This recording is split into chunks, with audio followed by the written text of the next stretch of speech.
Donc je vous propose que nous passions une petite demi-heure, hein, avec le président Keïta du Mali et le président Bercé de la Confédération helvétique. D'ailleurs, je précise que, parce que peu de gens en sont conscients, que vous êtes en fait le président de la présidence collective en Suisse, puisque en Suisse, il n'y a pas un président, il y a une présidence collective, et donc vous êtes le président de la présidence, en quelque sorte, au sens chairman un peu. C'est une de ces subtilités de la constitution helvétique. Alors, messieurs les présidents, je vais vous poser une première question à tous les deux avant de débattre peut-être. C'est qu'est-ce qui vous a le plus frappé aujourd'hui depuis les cérémonies de ce matin et les discours, en particulier du président français, la chancelière et du secrétaire général de l'ONU. Qu'est-ce qui vous a frappé? Je précise tout de suite, non pas sur le plan émotionnel, parce que sur le plan émotionnel, je crois que nous avons tous été émus ce matin à l'Arc de Triomphe, mais sur le plan de l'espoir, sur le plan constructif. Qu'est-ce qu'il faut, à votre avis, retenir de ce qui a été dit aujourd'hui? Alors, on va peut-être commencer par le président Keïta, qui, je rappelle, vient de commencer son second mandat comme président du Mali. Monsieur le Président. Professeur de Montbrial, merci. Et d'abord, vous dire tout l'intérêt que nous avons eu à participer à cette cérémonie commémorative du centenaire. Et je crois que si on devait chercher un fil conducteur, il nous aura été brillamment donné aujourd'hui, cet après-midi, par le secrétaire général des Nations Unies, qui a fait une synthèse de l'ensemble de ce qui a été évoqué tout au long de cette commémoration. Et ce souci de vigilance par rapport à ce que le monde a connu comme tragédie, et nous rappeler simplement à la vigilance et à nous garder de tout optimisme béat et de toute paresse intellectuelle et de veille également. Je crois que c'est cela que moi je vais surtout retenir, qu'il faut que nous soyons vigilants, que nous restions vigilants et que nous sachions également aussi que dans ce monde qui est le nôtre aujourd'hui, seule l'interdépendance est de bonne loi. Nul ne se sauvera sans l'autre. Cela est très clair. Et je pense que des exemples très pertinents ont été donnés. J'en suis un, et ce n'est pas un hasard d'ailleurs, si dans son propos, M. Guterres a évoqué mon pays, le Mali. Nous ne serions pas ici aujourd'hui. Je ne serais pas parmi vous ici aujourd'hui si la solidarité internationale ne nous avait pas été servie avec beaucoup de promptitude, de célérité qui nous a mis à l'abri. Nous n'en serions pas aujourd'hui. Et je pense que ce dont le Mali a bénéficié, cette solidarité internationale, est ce qu'il faut à l'humanité si elle veut se sauver. Je pense que c'est ce que moi je retiens de plus fort. Et j'avoue que sans tomber dans un sentimentalisme hors de saison, les discours ont été vigoureux, les discours ont été de très bonne facture. Cette commémoration tout au long aura eu le mérite de nous tenir éveillés, de faire en sorte que nous ne puissions pas dire, nous ne savions pas, nous ne pouvions pas prévoir. Si ce qui s'est passé dans l'histoire de l'humanité peut se reproduire. Et je crois que cela, de toute évidence, est aujourd'hui un sujet d'inquiétude. Quand on sait comment tout cela est en train d'évoluer, comment l'on se recroqueville maintenant sur soi, comment les espaces de solidarité se rétrécissent, comment certains mots deviennent presque tabous, de solidarité humaine, d'humanisme, de multilatéralisme. Donc on a raison d'être inquiet et je crois que ce colloque a tout à fait sa place aujourd'hui dans cet effort collectif de nous maintenir éveillés. Voilà. Merci, Monsieur le Président. Alors, Monsieur le Président de la Confédération helvétique. Écoutez, tout d'abord, je crois que vous avez dit qu'est-ce qui a frappé au-delà des émotions, qu'est-ce qui donne espoir. Eh bien, je crois tout d'abord qu'on ne peut pas tellement séparer émotion et espoir, si vous me permettez de vous contredire sur ce point. Et que dans le fond, dans cette émotion que nous avons tous ressentie ce matin, elle était très forte à l'Arc de Triomphe, eh bien, c'est dans cette émotion que l'espoir prend aussi naissance et peut se développer. Autrement dit, on ne fait pas de politique, pas de réflexion non plus sur la société sans émotion. Parce que nous sommes faits de chair et d'os, et que eh bien, les émotions, c'est ce qui nous fait vibrer, ce qui nous fait vivre et ce qui nous fait progresser.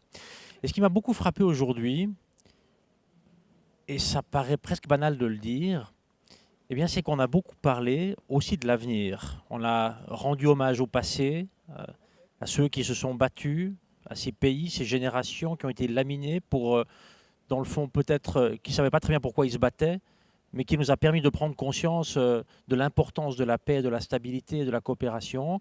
Et aujourd'hui, il y a eu beaucoup de mots qui ont été dits pour le multilatéralisme, l'importance de coopérer, qu'il n'y a pas besoin que quelqu'un perde pour que je gagne. Il n'y a pas besoin qu'un autre pays perde quelque chose pour que mon pays puisse gagner, parce que le monde n'est pas un jeu à somme nulle. Le monde de la coopération est un jeu à somme positive. Et ça a l'air banal aujourd'hui de le dire, mais qui le disait il y a 10 ans ? Il y a 10 ans, la réflexion sur le multilatéralisme paraissait quelque chose de complètement acquis. On se reposait un peu sur nos lauriers. C'était normal, c'était quelque chose de définitivement acquis. Les secousses des 2-3 dernières années nous ont permis de prendre conscience que ce n'est pas le cas et ont donné de la vigueur à ce discours qui porte sur le multilatéralisme et la coopération. Les enjeux, et là je partage ce que disait le président Keïta, les enjeux sont globaux. Les enjeux principaux auxquels nous faisons face aujourd'hui, eh bien, nous ne pouvons pas les résoudre seuls. Parce que si l'on pense, j'ai 2-3 exemples que le secrétaire général de l'ONU a mentionné dans son discours cet après-midi. Il a parlé des migrations, il a parlé du changement climatique. Eh bien, si on prend que ces 2 éléments, par définition, ils ne s'arrêtent pas aux frontières. Par définition, on doit pouvoir coopérer par-dessus les frontières nationales pour répondre à ces défis. Et je crois que c'est ça le message d'espoir aujourd'hui, s'appuyer sur le passé, sur ce lourd message du passé pour aller confiant vers l'avenir. Mais alors, ce matin, il y avait donc les cérémonies. Cet après-midi, le début de ce forum. Il y a tout de même un grand absent qui était omniprésent, car les risques de dérapage qui ont été dénoncés par les uns et les autres, qui sont l'autre face de la face d'espoir que vous venez de mentionner, ces risques qui sont très liés au fait que les États-Unis se retirent, en tout cas pour le moment, du système qu'on appelle multilatéral, pour simplifier. Alors, est-ce que ce message d'espoir n'est pas aussi, quelque part, un message d'appel un peu d'au secours qui s'adresse, moi j'ai été très frappé, j'ai l'impression que beaucoup des discours cet après-midi s'adressaient en creux aux États-Unis, qui ne les écoutaient pas. Si vous permettez de reprendre la parole, il y a un vrai débat aujourd'hui, il y a une vraie dialectique, et c'est précisément cette structuration du débat qui peut-être nous a manqué un peu, alors que tout le monde ronronnait avec des institutions qui fonctionnaient un peu presque toutes seules. Cette structuration du débat, je pense qu'elle est très importante.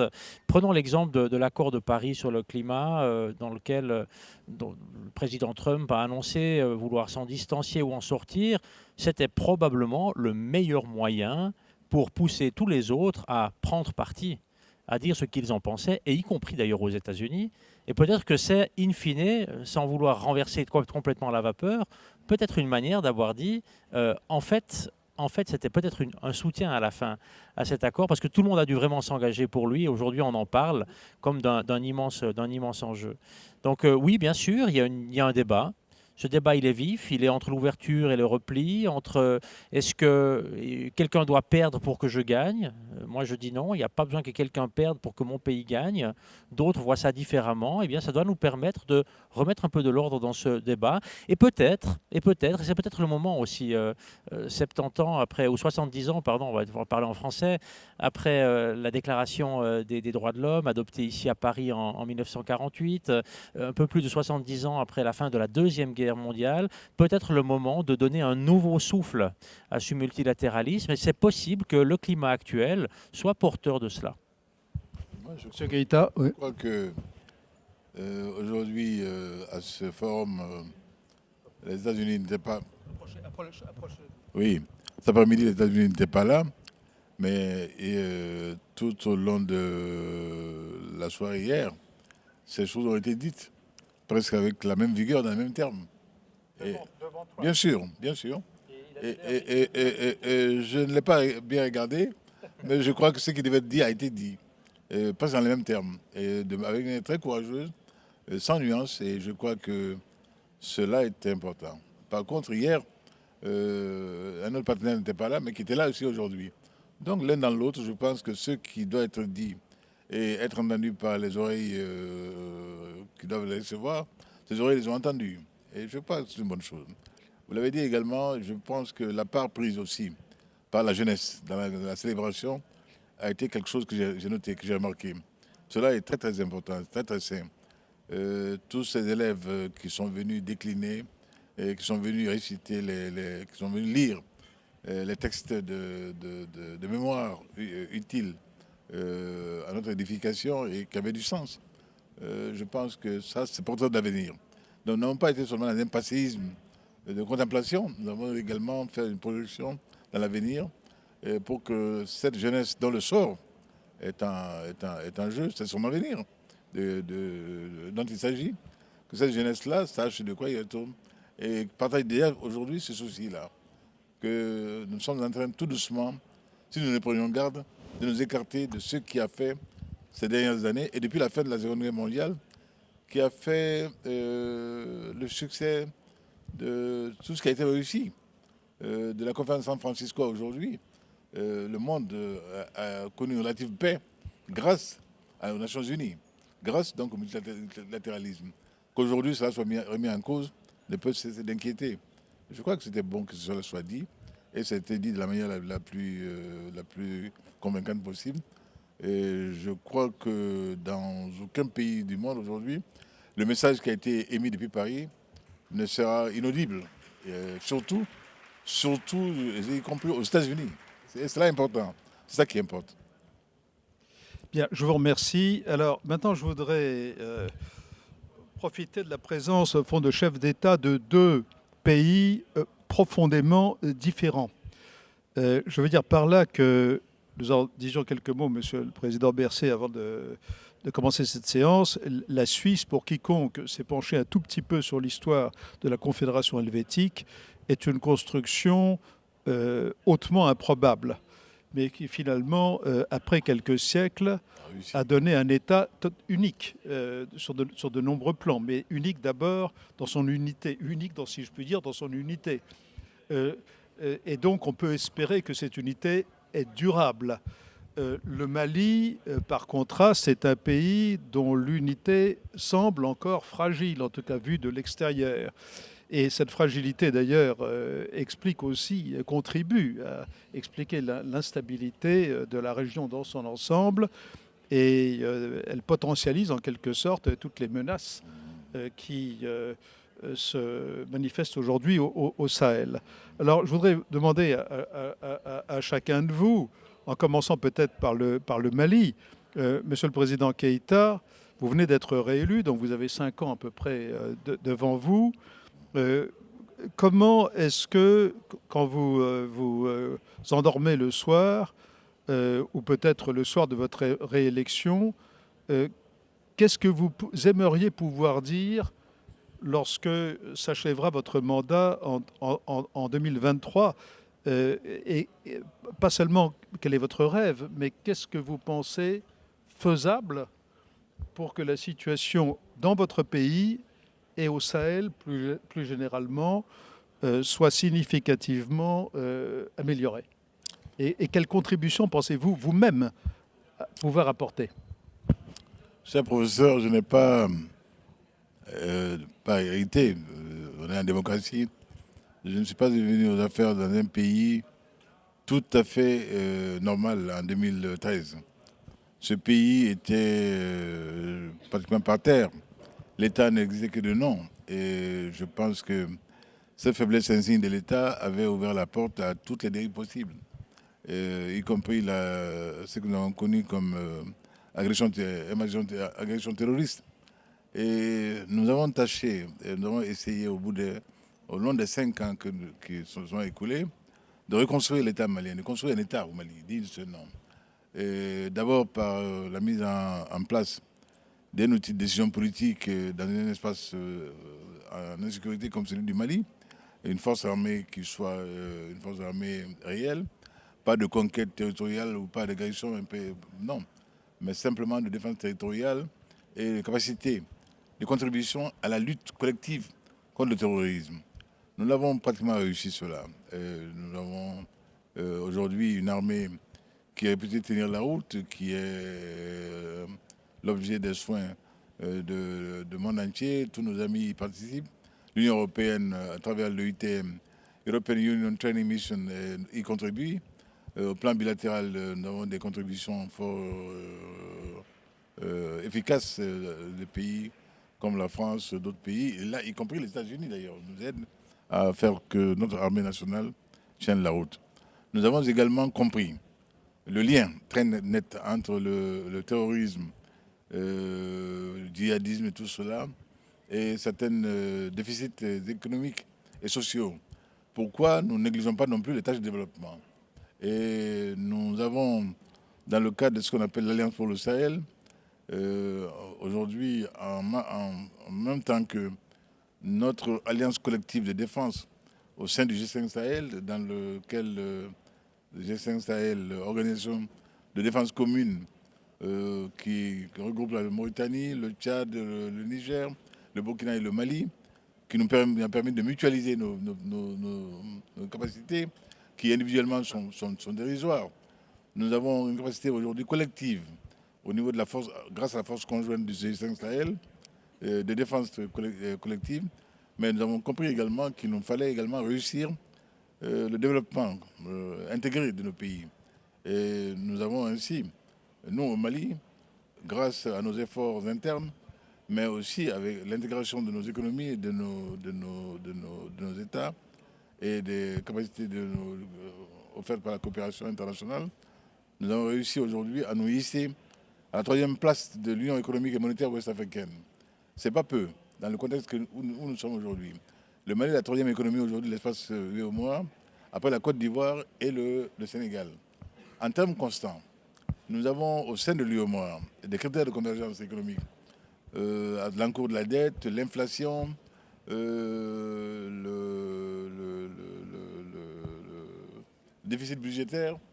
Sur ces critères-là, nous sommes aujourd'hui absolument à flot et nous tenons à cela.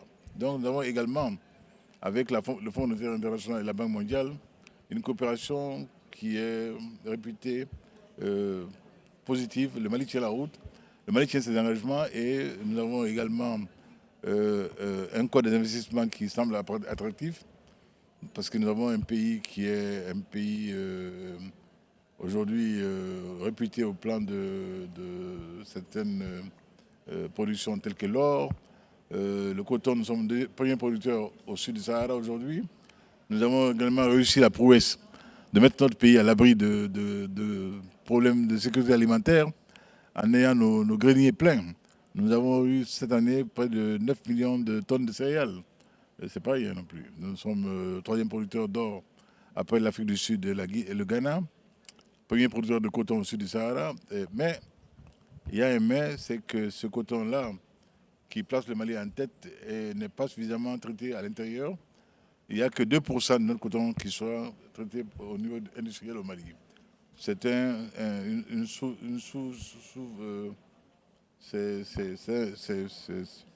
c'est sous-évalué. Donc il faut que nous arrivions à avoir une capacité interne de production industrielle et transformation du coton malien. Donc nous avons pu remettre l'État malien à flot. Il reste le chapitre de la paix. Nous avons un pays qui a été en proie à des révolutions, enfin des révoltes cycliques de la partie septentrionale. Il y a un irrédentisme touareg récurrent Aujourd'hui, grâce à nos efforts internes de dialogue, et le ministre de la Réconciliation est avec moi ici d'ailleurs, présent, nous avons réussi en Alger à parvenir à un accord pour la paix et la réconciliation au Mali, lequel accord pour la paix et la réconciliation est d'application impérative pour nous. C'est cela ma première urgence. Et c'est l'agenda qui est le mien aujourd'hui, réussir la mise en œuvre de l'accord pour la paix et la réconciliation. Cela va passer par des efforts fabuleux en termes de reconstruction du Nord, en termes de développement du Nord, mais en termes également aussi d'ouverture telle que la réinsertion d'éléments qui étaient pas des forces armées, d'intégration d'éléments autrefois rebelles également au sein des forces armées, dans le cadre d'un processus de désarmement, démobilisation et réinsertion que nous avons également entamé. Donc un effort vigoureux aujourd'hui de remise en flot de l'État malien et de redémarrage économique et de remise en confiance également. Donc voilà ce que nous tâchons de faire aujourd'hui au Mali, grâce à l'effort de tous, grâce à la coopération internationale également. Donc nous sommes, nous, un produit aujourd'hui de ce que peut réussir le multilatéralisme. Et pourquoi j'en suis un fervent partisan. Merci, Monsieur le Président. Alors, je voudrais passer, si j'ose dire, à la Suisse. Alors, en raison de cette histoire extraordinaire qui est la vôtre, je veux dire celle de la Confédération helvétique, vous voyez, on vous applaudit déjà prématurément. Là, vous jouez. Alors, la Suisse joue un rôle depuis très longtemps, qui est un rôle très particulier dans les processus de paix, on va dire pour simplifier, et qui est complémentaire en fait de celui des grandes institutions multilatérales, comme c'est le système de l'ONU, etc. Alors, il me semble, corrigez-moi si je me trompe, il me semble que pendant un moment, dans les années un peu exaltées, où tout le monde pensait qu'on allait vers un monde toujours meilleur, etc., la Confédération helvétique s'est posé un peu la question de son avenir, ne serait-ce que par rapport à l'Union européenne, etc. Aujourd'hui, comment situez-vous le rôle de votre pays dans cette architecture générale de la paix? Est-ce que la tradition l'emporte sur l'idée, au fond, d'une intégration plus banale dans les systèmes multilatéraux que nous avons connus ces dernières décennies? Est-ce que vous pensez pouvoir continuer de jouer un rôle exceptionnel? Tout d'abord, je dois vous dire, et je crois que l'intervention du président Keïta nous le rappelle aussi, nous sommes riches de nos diversités, non seulement sur le plan interne, sur le plan national, mais aussi riches de nos diversités sur le plan international. Parce que nous ne sommes pas forcément comparables, nous avons des situations qui sont très différentes, mais nous avons des aspirations identiques pour nous et pour nos populations. Des institutions qui soient stables, qui permettent d'offrir des opportunités, un avenir à la jeunesse, de se développer sur le plan économique, sur le plan social, dans cette stabilité. Et ces aspirations, au fond, on peut être très différents, on peut avoir des situations complètement différentes de terrain, ces aspirations sont les mêmes. Vous avez eu des mots très élogieux à l'égard de mon pays, la Suisse, merci beaucoup pour cela, je suis très reconnaissant. Mais vous savez, ça n'est pas quelque chose qui nous est tombé dessus du ciel. Nous avons aujourd'hui un système institutionnel qui a été ainsi fixé dans ses bases en 1848, mais c'était après une très longue histoire, et notamment après 50 années de troubles, de pas en avant, de pas en arrière, et à la fin, une guerre civile et encore une révolution. Ça a été cela qui a permis d'aboutir à une certaine stabilité des institutions, et ensuite on a naturellement pu préserver cette stabilité. Donc ça ne vient pas tout seul, il faut se battre pour cette stabilité, il faut s'engager pour cette stabilité. Quel est le rôle de la Suisse aujourd'hui? C'est vrai que dans la fin du 19e siècle et au début du 20e siècle, pour différentes raisons que je ne vais pas détailler ici, la Suisse s'est engagée sur le plan international, d'abord avec la création, disons, il y a aussi des initiatives privées. La création du CICR, par exemple, a été un événement très très important qui a encore aujourd'hui des répercussions non seulement sur l'organisation elle-même, mais pour le pays. Cela a contribué à notre réputation dans ce domaine-là. Le CICR, d'ailleurs, on en parlait ce matin, qui a été très présent dans la Première Guerre mondiale, qui a permis, dans le fond, d'accompagner des personnes blessées ou mutilées ou malades, de permettre des retours dans les pays à l'issue de la guerre, de faire aussi des échanges de prisonniers. Un CICR qui, aujourd'hui encore, a des projets qui vont dans le même sens. Ça reste extrêmement, extrêmement moderne. Et en parallèle, la Suisse qui s'est développée avec, dans le fond, des compétences de soutien du dialogue, de la médiation. On a beaucoup travaillé dans ce domaine-là, dans la guerre froide, une situation un petit peu d'équilibre neutre entre des blocs. Mais on se rend compte depuis la fin de la guerre froide, depuis, disons, 1989-1990, qu'à partir de là où on pouvait se dire, bon, ben maintenant il n'y a plus besoin de la Suisse, il n'y a plus besoin de personne pour discuter entre les blocs, et ben peut-être que notre rôle, ou le rôle, pas seulement de la Suisse, mais le rôle des médiateurs, le rôle de facilitateur de soutien au dialogue, c'est encore renforcé. C'est encore renforcé. Et nous y voyons une contribution que nous pouvons apporter, que nous sommes fiers de pouvoir apporter, qui nous vient aussi de cette longue tradition humanitaire, aussi de cette stabilité institutionnelle. Et quand je disais riche de nos diversités, nous sommes aux côtés, comme eux sont à nos côtés, des pays dans lesquels il peut y avoir un intérêt à mener ensemble la discussion et le débat. Et le Mali est un excellent exemple. Nous sommes très proches, vous le savez, cher président Keïta, nous sommes très proches. La Suisse a été de tradition depuis longtemps aussi engagée au Mali.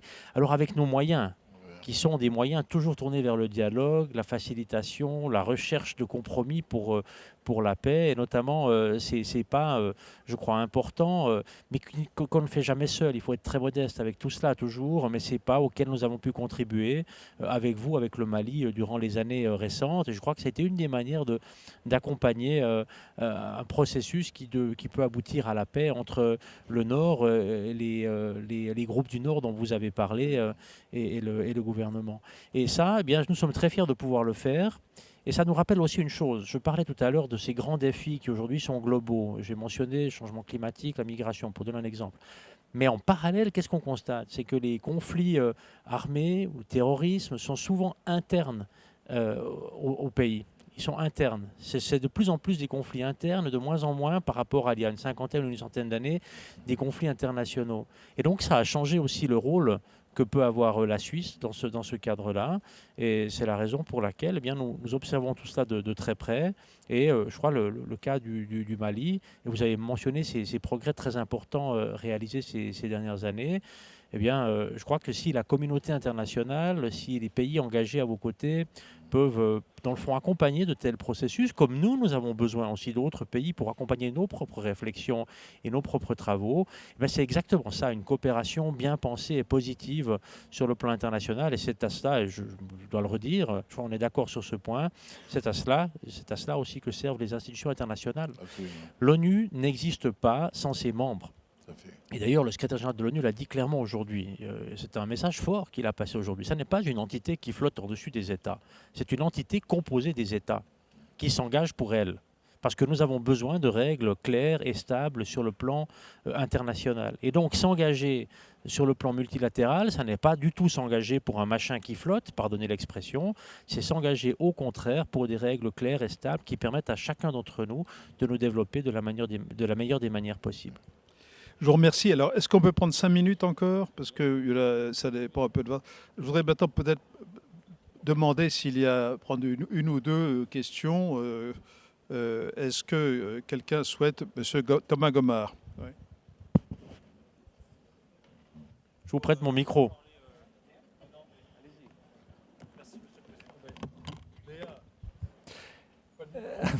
Merci, Monsieur le Président, de me donner votre micro. Voilà, absolument. C'est une question assez brève, Monsieur, qui s'adresse à vous, Monsieur le Président, sur, je ne sais pas si c'est le terme que vous utilisez habituellement, mais sur la notion de neutralité. Pensez-vous que l'exemple de la Suisse, ce modèle de neutralité qui caractérise votre pays, pourrait être adopté par d'autres pays comme une manière de sortir d'une situation de conflit? C'est une très bonne question. Vous savez, notre débat sur la neutralité en Suisse, c'est un débat qui a une longue histoire et qui est notamment lié aux liens de la Suisse que la Suisse entretient avec les pays qui nous entourent. Ça n'est pas tellement une question qui est débattue comme telle sur le plan intérieur. Il n'y a pas de neutralité intérieure suisse. On a au contraire un débat très vif. On a une très grande diversité dans le pays. Et la neutralité, c'est toujours entendu par rapport aux relations internationales, de ne pas appartenir à un bloc, et au contraire, rechercher toujours cette position qui nous permet de faire office de facilitateur, de soutien au dialogue et de médiateur. Maintenant, être neutre ne signifie pas être désintéressé par ce qui se passe. Nous ne sommes pas désintéressés par ce qui se passe. Ça n'est pas se retirer, être neutre. C'est au contraire tenter, de manière aussi précise que possible, aussi objective que possible, d'être en position de faciliter les contacts et les dialogues entre des États ou des partis qui sinon ne se parleraient pas vraiment. Et c'est ce qui nous a permis de jouer un rôle de médiation dans pas mal de domaines. C'est ce qui nous a permis aussi de garder des liens entre l'Iran et les États-Unis. Par exemple, on a un mandat là, dans ce domaine-là, entre l'Iran et l'Arabie saoudite aujourd'hui, entre la Russie et la Géorgie. Et ce canal, qui est plutôt un canal de nature technique, permet aussi, quand c'est nécessaire, de passer des messages un peu plus politiques. Et pour cela, cette neutralité qu'on appelle active chez nous nous permet de jouer ce rôle-là. Est-ce que c'est un modèle pour d'autres pays? Je crois que ça ne se décide pas, ça ne se décrète pas. On ne peut pas faire un décret sur la neutralité. Ça s'expérimente et ça se développe avec une longue histoire. Je dois dire que sur ce plan-là, pardon, si vous permettez, nous, dans les années 60, nous avions eu ces débats dans nos pays. Et nos dirigeants d'alors avaient dit que le président Modibo Keïta notamment, que nous ne saurions être neutres quand des choses essentielles concernant l'humanité sont engagées. Nous parlons plutôt de non-alignement sur un bloc ou un autre. D'où la prévalence de la notion de non-alignement et de la préférence au non-alignement à la neutralité. C'était d'abord la neutralité. On dit non, après analyse, c'est pas tenable. Nous ne pouvons pas être neutres devant notre professeur. Et nous sommes plutôt non-alignés. Nous n'alignons pas sur un bloc face à un autre. Non, le non-alignement, mais pas la neutralité. Donc pour des pays comme les nôtres, qui sont des pays fragiles, des pays qui avons besoin de coopérer avec le monde entier, je pense que ça a du sens. Ça a du sens. Alors, je crois qu'il faut aussi rappeler qu'il y a diverses formes de neutralité, ce qui est d'ailleurs implicite dans vos réponses. Mais la neutralité autrichienne, par exemple, n'est pas de même nature que la neutralité suisse, pour prendre ces deux exemples. Alors, y a-t-il d'autres questions? S'il n'y en a pas, comme nous devons raccourcir un peu cette session, étant donné les engagements, ça veut dire quoi? Si, il y a une autre question? Non. Je voudrais, moi, vous poser peut-être ce qui sera la dernière question. C'est là encore avec des perspectives très différentes liées à l'histoire.